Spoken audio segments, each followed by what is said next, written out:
Hello bachcho, let's read this question. The question is that the assertion is that the fluorine molecule has bond order 1. Reason is that the number of electrons in anti-bonding molecular orbital is 2 less than in bonding molecular orbitals. Option A, both A and R are true, but R and R is the correct explanation of A. B, both A and R are true, but R is not the correct explanation of A. C, A is true, but R is false. D, A is false, but R is true, and E, both A and R are false. Let's understand this question with a basic key concept. So as we know कि हम molecular orbitals में जब भी energy की filling करते हैं so energy for filling the molecular orbital वो दो चीजों पे डिपेंड करती है. सबसे पहले द एटॉमिक ऑर्बिटल्स एज वो कंबाइन होके it is forming molecular orbitals. Right, तो उसकी एनर्जी पे भी डिपेंड करेंगे. सेकेंडली, कितना एक्सटेंट है ओवरलैपिंग का एटॉमिक ऑर्बिटल्स में, सो उस पर भी एनर्जी डिपेंड करती है कि हम कैसे मॉलिक्यूलर ऑर्बिटल्स में फिलिंग करेंगे. सो एनर्जी का एक ऑर्डर है. सो एनर्जी ऑर्डर कि हम कैसे एनर्जी फिल करेंगे. सब्सिक्वेंटली पहले हम कम एनर्जी वाले में फिल करते हैं इलेक्ट्रॉन्स, देन इलेक्ट्रॉन्स को हम फिर हायर एनर्जी पे फिल करते हैं subsequently. So sigma 1s, then sigma star 1s, sigma 2s, sigma star 2s, then sigma 2pz, then pi 2px equals to pi 2py, then pi star 2px and pi star 2py it is having equal energy, then sigma star 2pz. अगर fluorine molecule का यहाँ पे बात करी गई है तो fluorine molecule के लिए हम ये एनर्जी फॉलो करेंगे. बट अगर ऑक्सीजन मॉलिक्यूल की बात करी जाए, Be2 की बात करी जाए, बोरॉन की बात करी जाए, तो ऑर्डर चेंज होता है. ऑर्डर में चेंजेस ये आते हैं कि जो सिग्मा 2pz है उसकी हायर एनर्जी होती है then pi 2px and pi 2py. तो जैसे यहाँ पे सिग्मा 2pz आगे प्रेजेंट है then pi 2px and pi 2py, तो इनके ऑर्डर्स में पीछे होता है. This is basically the difference.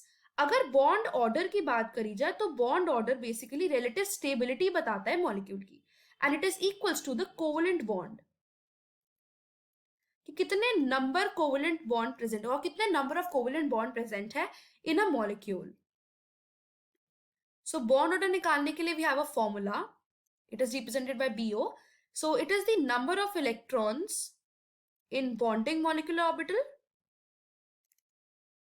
Minus number of electron in anti bonding molecular orbital. अगर इलेक्ट्रॉन इट इज प्रेजेंट और इट इज फिलिंग, मतलब जो इलेक्ट्रॉन बॉन्डिंग में इट इज टेकिंग पार्ट और it is between the nucleus, तो वो bonding molecular orbital form करता है, बॉन्डिंग इलेक्ट्रॉन कहते हैं उसे. और अगर electron it is outside the nucleus that is taking part in the bonding, that is anti bonding electron. तो the number of electron in anti bonding molecular orbital divide by 2, that is the bond order. इसको हम NB minus NA divide by 2 से भी represent करते हैं. सो अगर हमारे पास bond order positive आएगा इसका मतलब द मॉलिक्यूल इज स्टेबल. अगर 0 आएगा तो मॉलिक्यूल इज अनस्टेबल. हेंस ये स्टेबिलिटी भी बताता है. So let's go for the assertion कि असर्शन क्या कह रहा है. असर्शन कह रहा है कि F2 molecule has bond order 1. So for that हमको ये पता होना चाहिए कि अगर एक फ्लोरीन मॉलिक्यूल है उसकी इलेक्ट्रॉनिक कॉन्फ़िगरेशन होती है 1s2, 2s2 एंड 2p5. यहां पे अगर वैलेंस इलेक्ट्रॉन्स की बात करी जाए तो वैलेंस इलेक्ट्रॉन 7 है, right.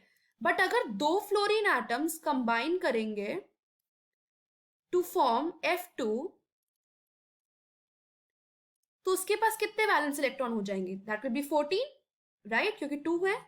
So 2 into 7 that is 14 electrons. Now let's write the electronic configuration for F2 molecule. So let's go for the energy order जो अभी हमने देखा. So sigma 1s2, then sigma star 1s2, right? Then sigma 2s2, then sigma star 2s2. Then we know that इसके बाद sigma 2pz आएगा क्योंकि उसकी energy कम होती है यहाँ पे. देन उसके बाद pi 2px2, then pi 2py2, then we know that it will be pi star 2px2 and pi star 2p/2.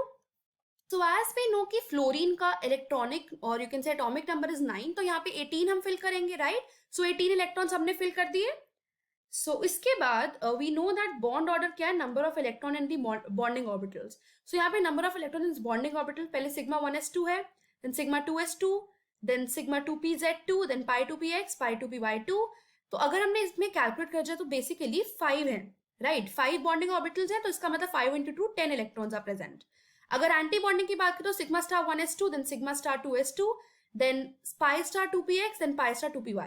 So total 4 orbitals and hence 4 into 2, that is 8 electrons. Divide by 2, which comes out to be 2/2, which is 1. So यहाँ पे 1 bond है and यहाँ पे 1 sigma bond is present. Right? So bond order is 1. Right? अगर यहाँ पे सारे paired electron present है, we know that अगर सारे electrons are paired, so it is known as diamagnetic behavior. So F2 is diamagnetic in nature. So it will be repelled by the magnetic field. ये repel करेगा if हमने इसको magnetic field में रख दिया. So assertion is true. Let's go for the reason. अब reason बोल रहा है that the number of electrons in anti-bonding orbital is 2 lesser in bonding orbitals. ना हमने देखा था कि bonding orbitals, they are bonding orbitals electron, or you can say bonding orbital electron is 10, that is, और anti bonding orbital में electron कितने थे? 8, और that is anti bonding electron, it is 2 less, right?